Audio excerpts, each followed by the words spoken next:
সুপ্রিয় দর্শক, ঘরোয়া কুকিং হাউস চ্যানেলে আপনাদের সবাইকে স্বাগত জানাই। আজকে আমি আপনাদের দেখাবো পানি কচুর রেসিপি। এই কচু তো আপনারা অনেকে অনেকভাবে খেয়েছেন। আচ্ছা, আমি আপনাদের দেখাবো আমাদের অঞ্চলে চিংড়ি শুটকি দিয়ে এই কচুর একটি মজাদার রেসিপি। এই কচু রান্না করার জন্য আমি প্রথমে কচুটি সিদ্ধ করে পানি ঝরিয়ে নিয়েছি। এখন আমি হাঁড়িতে তেল দিয়েছি। তেল গরম হলে 2-3টা তেজপাতাও দিয়ে দিয়েছি। এখন দেব কিছু পেঁয়াজ কুচি, 1 চামচ আদা রসুন বাটা, 2-4টা কাঁচামরিচ দিয়ে ভালো করে নেড়ে দিয়েছি।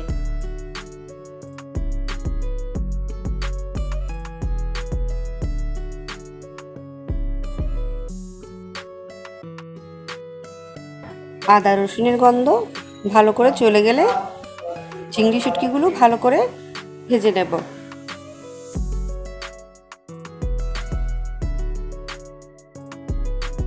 ভাজা হয়ে আসলে 1 চামচ মরিচের গুঁড়া, 1 চামচ হলুদের গুঁড়া, 1 চামচ ধনিয়ার গুঁড়া মিশিয়ে ভালো করে নেড়ে চেড়ে দেব। মশলা যাতে পুড়ে না যায় সামান্য জল দিয়ে ভালো করে কষিয়ে নেব।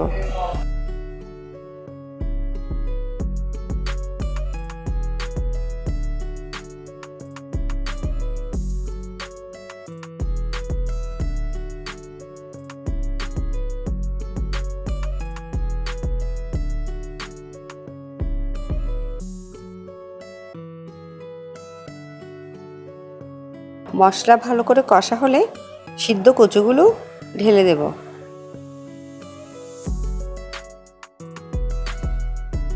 তারপর 1 চামচ লবণ দিয়ে ভালো করে নেড়েচেড়ে কষে নেব, যাতে মশলাগুলো ভালো করে কচুর গায়ে লেগে আসে।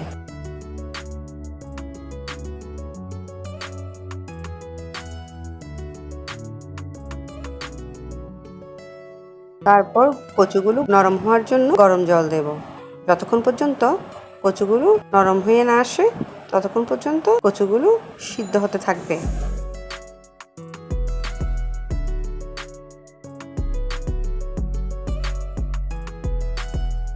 এখন এই কচুগুলো হয়ে এসেছে।